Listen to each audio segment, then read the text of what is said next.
오늘 시편 46편 1절 말씀만 한번 먼저 보시겠습니다. 1절에 이렇게 시작이 됩니다. 같이 읽어볼까요? 시작. 하나님은 우리의 피난처시요 힘이시니 환난 중에 만날 큰 도움이시라. 우리가 인생길을 걸어가다가 생각지도 못했던 돌발 변수, 가난해지고 싶고 병들고 싶고 상처받고 싶은 사람은 아무도 없습니다. 다 행복하고 싶고 건강하고 싶고 형통하고 번성하기를 원하지요. 그런데 생각지도 못했던 인생에 어떤 걸림돌이 나타나서 걸려 넘어졌단 말이죠. 그래서 너무 아파하고 힘들어할 때 그래도 나에게는 하나님이 계시지. 할렐루야. 그래도 나한테는 하나님이 살아 계시지. 이 말씀이, 오늘 본문 1절 말씀이 우리 모두에게 그렇게 힘이 되어지는 말씀이 되시기를 간절히 소망합니다. 특별히 여기 오늘 본문 말씀에 나의 하나님, 그 다음에 나의 피난처, 이런 구절이 나오죠. 또 여러분 잘 아시는 것처럼 나의 힘이 되신 여호와, 해봅시다. 나의 힘이 되신 여호와. 또 이런 말도 있습니다. 해봅시다. 나의 도움이신 하나님. 하나님은 나의 피난처가 되시고 나의 힘이 되시고 또 나의 도움이 되어주시는 하나님이시다. 우리는 이 땅 위에 살아가면서 얼마나 상처받기 쉬운 존재이고 한 인생으로서 나 자신을 돌아보면 나는 얼마나 무방비 상태인가. 그래서 하나님은 나의 피난처이십니다. 그러면 나는 피난처가 필요한 존재인 거예요. 나의 도움이십니다. 그러면 나는 누군가의 도움이 꼭 필요한 존재라는 겁니다. 나의 힘이 되시는 여호와, 그러면 나는 힘이 없고 연약해요. 하나님의 도움 없이는 난 아무것도 할 수 없는 존재예요. 이것을 깨달은 사람이 시편을 통하여 그 고백을 이렇게 표현하는 겁니다. 하나님은 나의 피난처십니다. 나의 도움이십니다. 나의 산성이시요 나의 요새이십니다. 피할 바위가 되어주십니다. 나의 반석이십니다. 이런 고백들은 역으로 우리는 그만큼 형편없이 연약한 존재라는 것을 표현하고 있습니다. 야고보서 4장 14절 말씀에 여러분이 잘 아시는 구절이지요. 내일 일을 너희가 알지 못하는도다. 너희 생명이 무엇이뇨? 너희는 잠깐 보이다가 없어지는 뭐라고요? 안개니라. 안개. 또 새벽 이슬, 이런 표현 나오죠. 그래, 안개는 자욱하게 꼈다가 중천에 해가 떠오르면 어느새 사라져버리고 맙니다. 있는 것 같은데 없어져 버릴 거예요. 새벽 이슬, 찬란하게 빛을 발하여 보석까지 반짝여도 해가 중천에 떠오르면 어느덧 쓰러져 버리고 마는 것이 우리 인생의 현 주소라는 겁니다. 잠언 27장 1절 말씀은 우리의 연약함을 아주 적나라하게 표현을 합니다. 같이 읽어볼까요? 너는 시작.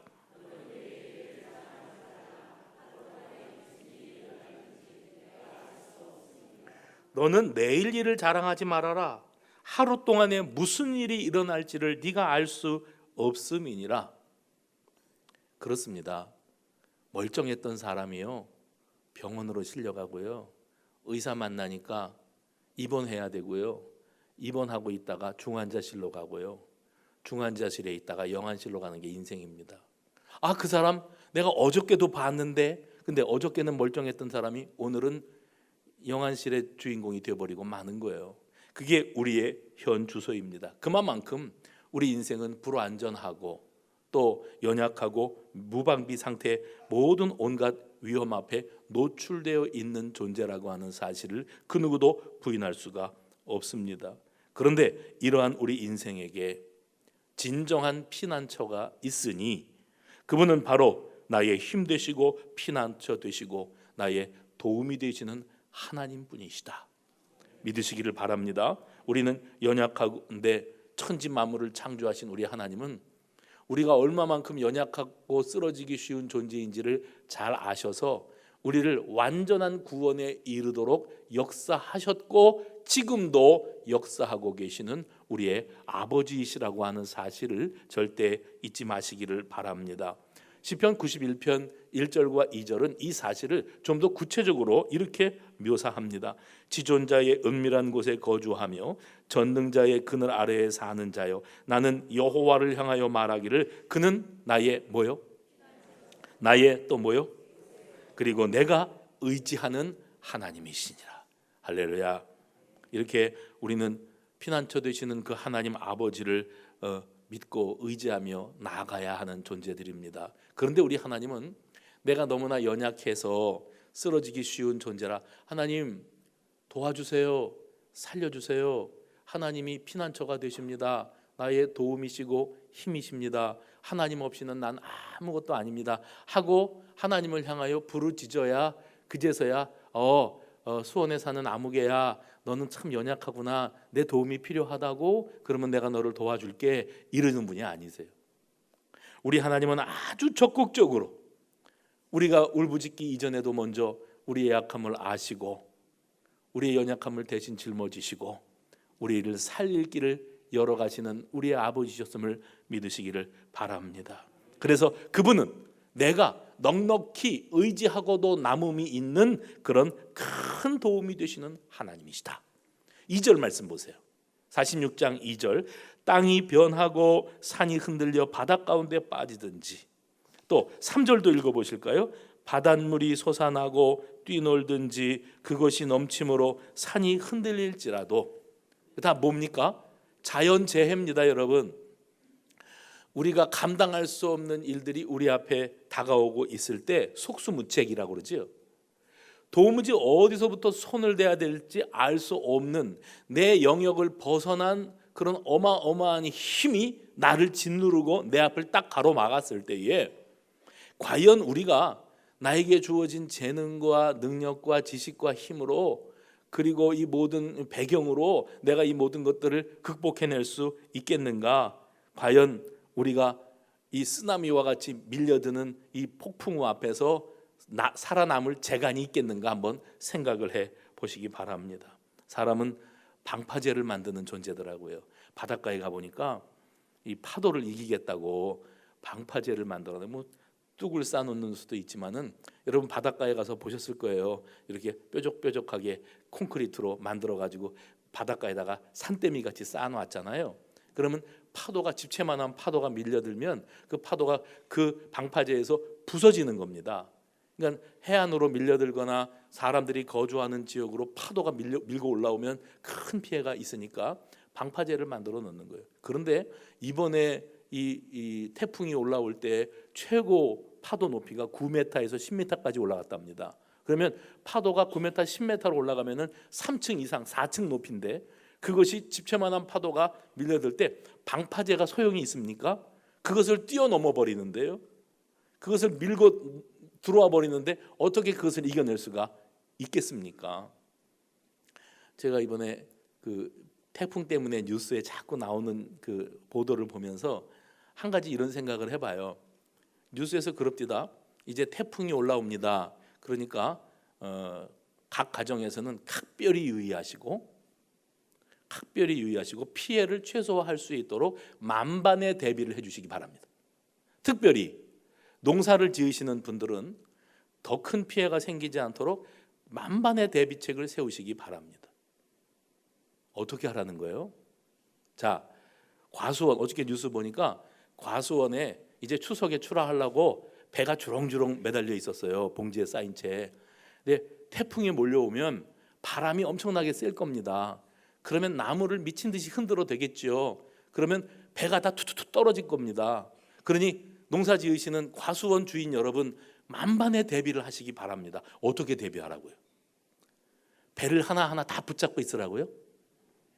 이번에 뉴스에 보니까 어떤 과수원 주인 아저씨는 방풍막을 세우고 있습니다.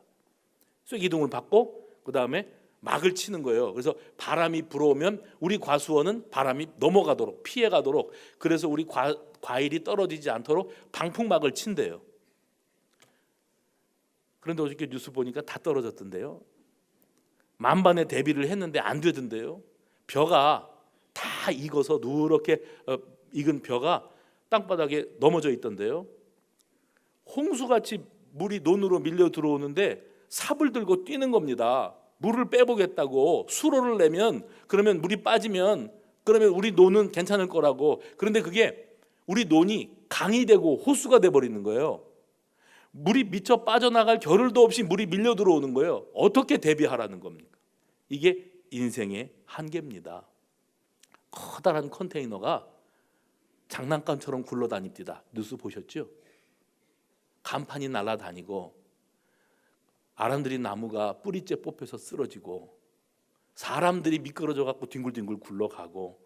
그러는데 과연 사람은 얼마만큼 대비를 하면 그 자연의 힘을 이겨낼 수 있단 말입니까? 우리는 걱정이 참 많은 사람들이에요. 그래서 살면서 아유 이런 일은 없어야 되는데 만에 하나 그런 일이 생기면 어떻게 하나, 그런 걱정. 그러니까 걱정이 많은 것만큼이나 대비책들도 많이 세워놓습니다. 그래서 내가 우려하는 어떤 일이 벌어지기 이전에 내가 사전에 이렇게 준비하면 그러면 어느 정도 위험을 모면할 수 있겠지, 피해갈 수 있는 길이 생기겠지 합니다. 경제적으로, 사회적으로, 정치적으로, 물질적으로, 또 건강 관리에 이르기까지 여러 가지 대비했는데 과연 우리가 나름대로 했던 그 대비책이 정말 나를 보호해 주던가요? 내가 안심하고 살아갈 수 있을 만한 믿을 구석이 되던가요? 오늘 3절 말씀 다시 보세요. 바닷물이 솟아나고 뛰놀든지 그것이 넘침으로 산이 흔들릴지라도, 오늘 고라자손의 시인데 그는 이렇게 말합니다. 우리는 두려워하지 아니할 것이다. 그냥 막연히 하나님을 믿습니다. 하나님은 전지전능하시다면서요. 천지 만물을 다스리시고 창조하셨다면서요. 그러니 세상에 무슨 일이 벌어져도 하나님만 의지하면 하나님이 어떻게 해주실 것을 믿습니다 하는 막연한 의지를 말하고 있는 게 아닙니다. 생사가 나뉘어지는 절체절명의 순간, 그 상황 속에서도 오늘 이 내용은 우리는 여호와 하나님을 의지하고 세상의 어떤 것도 두려워하지 아니하리로다. 이것은 지난 주일날 나누었던 말씀입니다. 영혼의 닷. 해볼까요? 영혼의 닷. 영혼의 닷을 예수 그리스도의 십자가에다 딱 내린 거예요. 흔들리지 않는 확고부동한 믿음으로 그렇게 견고하게 서 있는 것을 표현하고 있는 것입니다. 혹여 지금 이 순간에 이스라엘 백성들이 출애굽한 다음에 홍해바다 앞에 딱 섰지 않습니까? 앞에는 바다가 딱 가로막혀 있고 뒤에는 애국 군대가 쫓아오는데 하늘로 올라갈까 땅으로 꺼질까, 그것 이외에는 방법이 없어요. 앞뒤가 딱 사면초가 가로막힌 상황에서 어찌하면 좋을까, 망연자실한 그런 심령 있지 않습니까? 하나님 어떻게 하면 좋아요? 내가 살 길이 막막해요. 내가 너무너무 힘들어요. 그래서 선택의 여지가 없어요 하고 있는 그런 상황에 있는 분들이 혹 이 자리에 계실지라도 영혼의 닻을 주 예수 그리스도께 내리고 하나님을 나의 피난처로 삼고 지금의 그 막막하고 힘든 현실 속에서 오로지 나는 주님만 의지합니다, 주님만이 나의 참된 피난처가 되십니다 고백할 수 있는 그런 신실한 믿음의 자리에 이르게 되시기를 주의 이름으로 축원합니다. 우리 하나님은 홍해 앞에 서 있는 그 백성들을 바라보면서 뒷짐지고 계셨던 분이 아니십니다. 그분은 우리의 위기를 아시고 우리의 현실을 아시고 나의 약함을 아시고 두려움도 아픔도 눈물도 또 소리내지 않는 탄식 깊은 한숨 소리까지 다 듣고 계시는 분이신 줄로 믿으시기를 바랍니다. 그러니까 여기 앉아 계시는 분들 가운데 나는 두려울 게 아무것도 없습니다, 나는 걱정할 게 아무것도 없습니다 이러는 사람은 하나도 없어요. 다 약함이 있고 다 이런 일이 생기면 어떡하지? 그 다음에는 어떻게 하지? 내가 이런 걸 대비하면 이 문제가 수월하게 지나갈 수 있을까? 나름대로 생각들은 하는데 결국 한계에 부딪히죠. 나는 이것밖에 안 되는 인생이었구나 하고 말이죠. 마지노선이라는 말을 들어보셨습니까? 이 마지노선이라는 말은 2차 세계대전 당시에 프랑스가 독일군의 공격에 대비해서 이제 장벽을 쌓은 겁니다. 만리장성만큼은 아니지만 이 독일 쪽에서 프랑스로 쳐들어오는 그 길목에다가 거대한 장벽을 세운 겁니다. 이때 당시에 군총사령관 이름이 앙드레 마지노라고 하는 사람이었어요. 이 사람의 명령에 의해서 이제 이 마지노 선이 세워지게 되어지는데 1927년부터 10년 동안에 여기에다가 시간과 엄청난 물질을 쏟아붓게 되어집니다. 왜냐하면 안전을 보장받고 싶었던 겁니다. 1차 세계대전을 겪어봤어요. 그래서 또다시 그런 일이 벌어지기 전에 우리가 만반의 대비를 하자 하고 세운 게 마지노 성벽이었습니다. 적군의 전차를 막기 위해서 철벽으로 이중을 철벽을 세우고요. 그것보다도 군인들이 그 성벽을 뛰어오를 것을 대비해서 엄청난 양의 철조망을 그 성벽 위에다가 쌓았습니다. 그리고 마지노선은 콘크리트 벽 두께가 6m에 달하는 어마어마한 요새였습니다. 그리고 땅속 지하에는 탄약고를 집어넣고 주요 전쟁 시설들을 그 요새를 만들어서 지하 벙커에다가 다 만들어놓은 마지노선입니다.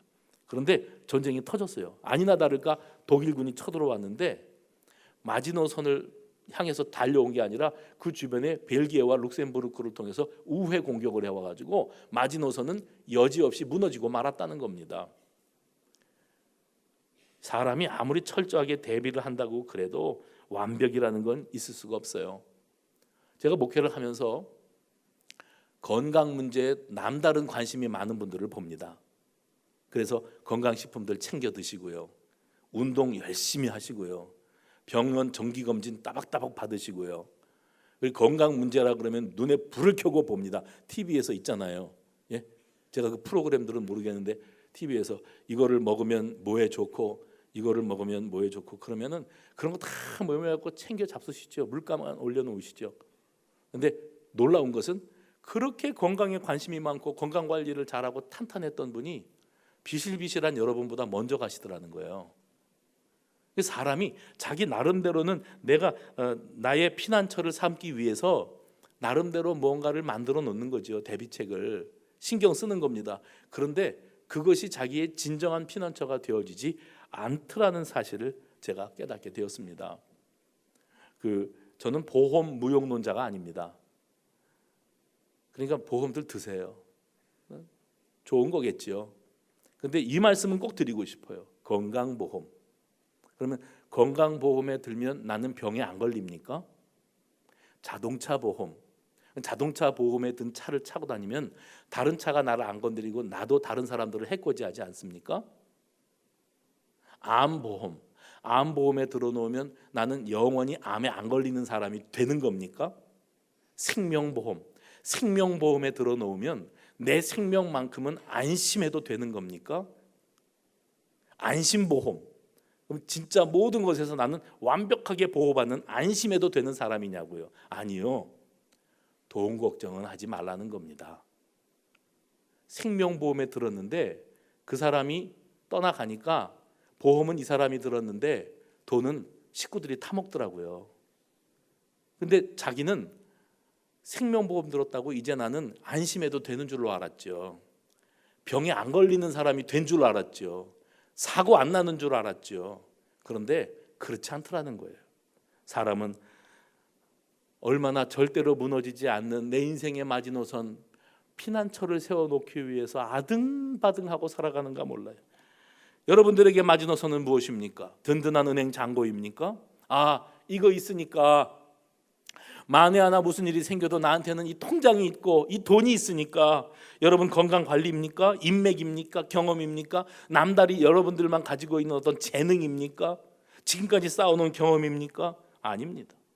오직 살아계신 하나님 아버지, 유일하신 창조주 되신 그분만이 우리 인생의 피난처요 마지노선이 되실 줄로 믿으시기를 바랍니다.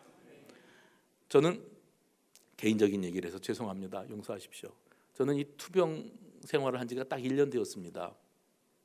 1년 되었는데 만나시는 분마다 요즘엔 좀 어떠시냐고, 많이 좋아 보인다고 그러세요. 감사한 일이에요. 근데 사실 환자 자신인 저는 별로 나아지는 걸 지금까지도 못 느끼고 있어요. 그러니까 변화가 나타나는 게 사람 만나는 게 싫어요. 사람 만나면 다 내 눈만 자꾸 쳐다봐서 사람 만나는 것도 싫고 말 많이 하는 것도 싫고, 그래서 말도 많이 줄고, 밖에 나가는 것도 별로 좋지 않고 그렇게 되더라고요. 그래서 자꾸 사람이 위축되고 우울감이 생기는 것을 느껴요. 목사도 그러면 사람입니다. 그렇게 해주세요. 목사도 어쩔 수 없습니다, 여러분. 그래서 전 느끼는 거 하나는 이제 아픈 분들의 심정을 어느 정도 이제 제가 알아가고 있다는 거, 그거 하나 너무 감사해요. 그래서 이석증이라는 게 뭔지, 그래서 그 어지러움의 고통이 뭔지를 겪어보고요. 또 이 복통이 찾아왔을 때 그 방바닥을 굴러야 될 만큼 아픈 그 고통이 뭔지를 제가 이제 알고요. 약 부작용이라는 게 뭔지 그것도 이제는 어느 정도 알아서 성도들이 힘들고 아프다고 하면은 그 부분에 대해서 어느 정도는 이제 공감을 할 수가 있습니다. 마음이 위축되고 참 힘들게 나가는데, 제가 그러다가 오늘 이 시편 46편 말씀을 묵상하면서 회개 많이 했어요. 아, 여호와는 나의 피난처가 되시지. 뭐 아멘 안 해도 상관없어요. 여호와는 나의 힘이 되시지. 나한테는 아까 서두에 제가 말씀드렸죠. 그래도 나한테는 하나님이 계시지. 할렐루야. 죽은 자를 살리신 하나님, 우리의 영혼을 구하시고 우리를 위하여 독생자 예수 그리스도를 이 땅에 보내신 그분이 나의 아버지가 되신다는 사실로 인하여 힘을 얻을 수 있는 저와 여러분이 되시기를 주의 이름으로 축원합니다. 지난 주일날 욥 이야기 했어요. 욥이 말로 표현할 수 없는 고통과 환난을 겪을 때 친구들이 찾아와 가지고 나름대로 위로하고 권면하고 격려한다고 하는 말이 욥에게는 하나도 적용이 안 돼요. 상처가 될 뿐입니다. 그래서 욥이 지난주에 그 말씀했어요. 나도 모르겠다. 내가 왜 이렇게 되었는지 나도 모르겠어. 그런데 하나님이 장차 대답해 주실 거야. 그 말 이후에는 욥이 할 수가 없었어요. 나도 내가 왜 이러고 살아야 되는지 모르겠는데 하나님이 답해 주실 거야. 근데 그 하나님의 답은 수백 년 후에 히브리서를 통하여 우리에게 주어집니다. 히브리서 기자는 뭐라고 말하냐면, 우리 하나님은 변할 수 없는 두 가지를 가지고 계시는데, 하나는 뭐냐면 그분은 우리에게 복을 주시기를 원하고 우리가 번성하기를 원하신다. 아브라함과 맺으신 언약이 그거다. 근데 우리에게 복을 주시고 번성하기를 원하시는 하나님은 거짓말을 할 수 없으신 분이시다. 이 변할 수 없는 두 가지의 확실한 진실을 놓고 여기에다가 영혼의 닻을 내린다는 거예요, 히브리 기자가. 그리고 하나님 아버지께서 우리를 살리시기 위하여 지성소로 대제사장 되시는 예수 그리스도를 우리의 대속 제물로 들여보내시는 그 모습을 바라보면서, 아, 하나님은 내가 어떤 상황과 어떤 지경에 있다 할지라도 나를 향한 구원 계획은 틀림없으시고 나를 사랑하시는 그 뜨거운 마음에는 틀림이 없으신 분이시구나. 이것을 붙들게 되었다는 거예요. 사람은 우리에게 위로가 되지 않습니다. 세상의 그 무엇도 우리에게 대비책이 될 수 없고 피난처가 될 수 없습니다. 그러나 하나님의 속 시원한 대답은 예수 그리스도를 통하여 이미 우리에게 주어진 줄로 믿으시기를 바랍니다. 오늘 본문에도요, 10절 말씀 보십시오. 너희는 가만히 있어 내가 하나님 됨을 알지어다. 11절 말씀. 만군의 여호와께서 우리와 함께 하시니 야곱의 하나님은 우리의 피난처시로다.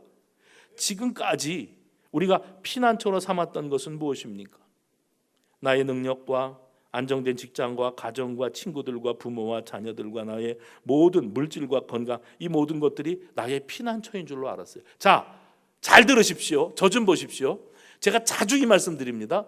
여러분의 피난처가 될 만하다고 믿고 의지하는 그거, 내가 이 땅 위에 얼만큼 살다가 갈지 모르지만 살다가 떠나갈 때 가지고 갈 수 있으면 그거 여러분 피난처 삼아도 됩니다. 믿을 만합니다. 직장, 안정된 직장 가지고 갈 수 있습니까? 육신의 건강 가지고 갈 수 있습니까? 친구, 가족, 사랑하는 아내, 자녀 가지고 갈 수 있습니까? 내 경력과 화려한 능력 가지고 갈 수 있습니까? 쌓아놓은 돈 가지고 갈 수 있습니까?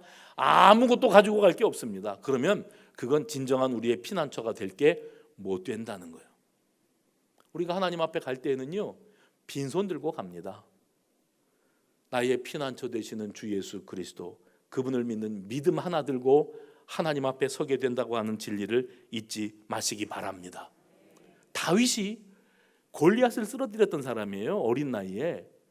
장군 중에 장군이고 또 힘이 있는 사람이고 자기 수하에 부하들이 많고 충신들이 있었어요. 왕 노릇했던 사람입니다. 왕이면 자기가 말하는 대로 무엇이든지 다 되던 사람입니다. 그런데 시편 안에서 다윗도 수없이 그런 말을 해요. 여호와는 나의 피난처시라고. 다윗도 피난처가 필요했어요. 뭐가 아쉬웠을까요? 돈이 없었을까요? 건강이 없었을까요? 친구가 없었을까요? 모든 걸 다 가지고 있어서도 그에게 피난처가 필요했어요. 여호와는 나의 피난처십니다. 왜냐하면 하나님이 위에서부터 내리시는 은혜를 힘입지 아니하고는 나는 아무것도 할 수 없는 존재입니다 하는 고백을 그가 하고 있는 겁니다. 그래서 다윗이 자기가 가진 게 없어서 이런 얘기를 하는 게 아니라 내가 얼마나 연약하다고 하는 사실을 내가 깨닫는데 내가 연약한 것마저도 사랑하시는 하나님, 오늘 그분을 꼭 만나시기 바랍니다. 나의 연약함마저도 사랑하시는 분 한 분 하나님, 그 하나님을 만났을 때에 다윗은 주님만이 나의 피난처가 되십니다. 여러분 인생길 살다가 이런 경험 꼭 해보셨을 거예요. 뭐냐면 내가 이것밖에 안 되나? 공감하는 표정이라도 좀 줘보세요. 내가 겨우 이것밖에 안 되는 사람이던가. 이 실패에 대해서 내가 감당이 안 되는 거예요. 이해할 수 없는 거예요. 내가 이렇게 연약한 존재고 형편없는 존재인가 하고 탄식을 하는 순간 누구에게나 있습니다. 그때에 나의 이 연약하고 형편없는 모습마저도 사랑하시는 분은 한 분 하나님밖에 없다. 그 하나님을 만나 의지했을 때 하나님만은 나의 피난처가 되십니다. 나의 힘이 되십니다 라고 오늘 고라다손이나 다윗처럼 고백할 수 있게 되어질 줄로 믿습니다. 오늘 본문 2절과 3절에 땅이 변하고 산이 흔들려 바다 가운데 빠지고 바닷물이 솟아나고 뛰놀며 넘쳐서 산이 흔들려 두려워하지 않는다고 그가 이렇게 표현을 했어요. 그 이유가 어디에 있습니까? 세상을 살면서 이런 일은 나한테 일어나지 않을 것이기 때문에 아닙니다. 우리 모두도 좀 비참한 일, 비극적인 일, 원치 않는 사고와 질병에 다 노출되어 있습니다. 누구도 안심할 수 있는 사람이 없다는 겁니다. 그러나 그 누구나 다 당하는 일이지만 여호와 하나님은 나의 고난과 고통과 좌절과 외로움 속에 찾아와 주시고 반드시 나를 다시 일으키시리라. 그 믿음을 가지고 있는 거예요. 우리가 하나님을 믿으면서 의지하면서 그분의 자녀로 누리는 특권이 있다면 오늘 말씀의 제목과 같습니다. 폭풍 가운데 나의 영혼 잠잠히 주를 바라보리라. 마틴 루터는 1517년 10월 31일 비텐베르그 대성당 벽에다가 95개 조항의 반박문을 게시하면서 교황의 절대 권력에 도전했던 사람입니다. 그는 당시 부패했던 로마 가톨릭에 대해서 반기를 들고 어쩌다가 우리가 이렇게 되었냐, 어디서부터 잘못됐냐 했을 때 다른 거 필요 없어요. 말씀에서 떠났기 때문이라. 그래서 말씀으로 돌아가야 된다. 현대 교회가 부패되었고 종교 개혁이 필요하다고들 말합니다. 종교 지도자들이 부패했고 교회가 힘을 잃어가고 영향력을 상실해가고 세상에 걱정을 듣는 교회가 되었다고들 말합니다. 틀리지 않습니다. 그러면 어디서부터 고쳐야 되나? 지도자들이 정신 차려야 되나? 성도들이 새로워져야 되나? 무엇보다도 급한 것은 말씀으로 돌아가는 겁니다. 할렐루야. 말씀으로도. 그래서 마틴 루터는 오직 믿음으로, 오직 성경으로, 오직 하나님의 은혜로를 기치로 들고 말씀으로 돌아가는 것을 주장을 했어요. 그래서 로마 가톨릭이 라틴어를 가지고 자기들만 아는 소리 하면서 백성들을 호도할 때에 이제는 이 평범한 성도들도 하나님의 말씀을 직접 들어야 된다 해서 라틴어 성경을 독일어로 번역하는 일을 1년 넘게 감당해 나갔습니다. 이 과정 가운데 건강을 잃게 되어져요. 그래서 마틴 루터가 단위에서 말씀을 선포하다가 설교를 끝마치지 못할 만큼 건강에 문제가 생겨서 설교가 중단되는 일도 비일비재했다고 합니다. 그런데도 그렇게 연약한 가운데서도 끝까지 강단을 지켰는데 그럴 수 있었던 비결이 어디 있는가? 오로지 나의 피난처 되시는 분은 하나님이시다.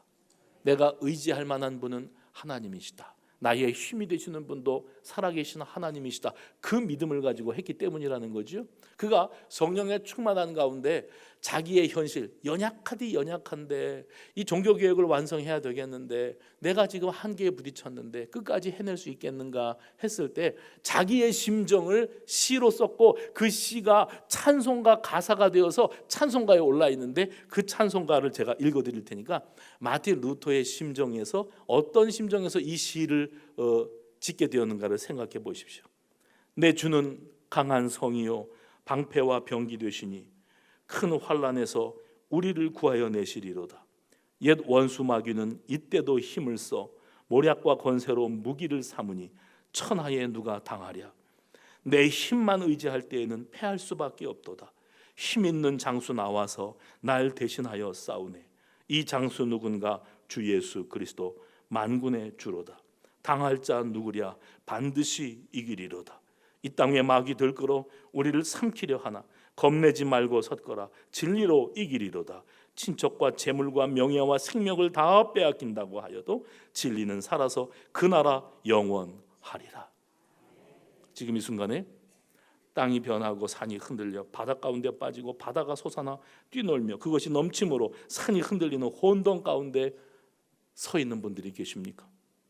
내가 이것밖에 못 되는 인간이었는가 하고 스스로에게 실망해서 큰 상처와 아픔, 그리고 내가 또 이겨낼 수 있겠는가 두려움과 막막함 가운데 계신 분이 계십니까? 그래도 나에게는 하나님이 계시다. 그 하나님을 믿고 의지했던 그 체험을 통하여 하나님 앞에서 제기하는 은혜를 경험하게 되시기를 주의 이름으로 축원합니다. 내 인생의 마지노선이 무너지고 이제는 더 이상 버틸 여력이 없다 하시는 분이 혹시 계십니까?